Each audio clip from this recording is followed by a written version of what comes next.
কিছু সম্পর্কে জানোস?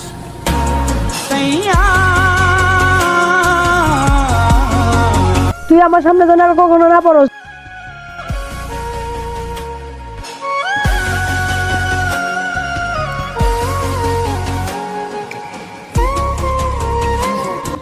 কিরে তোর বন্ধুরা এত উপকার করলি, তোর বন্ধুরা চাকরি দিবে তোকে? তুই এখন তো তোর বন্ধু তোকে চিনেই না।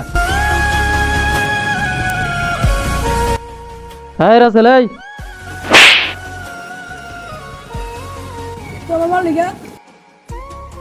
তুই কি ব্যবহার করবি জানিস? ওই বন্ধু তোর জন্য কি করছে? তুই যে এই পজিশনে আসছিস এটা একমাত্র ওই বন্ধুর অবদানে। তুই ওই বন্ধুর সাথে এই বাজে ব্যবহারটা কেন করলি? ওর সাথে কি করছি? যে কাজটা করছি ঠিক করছি।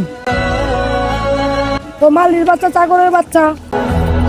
কি করছিস শোন তাহলে।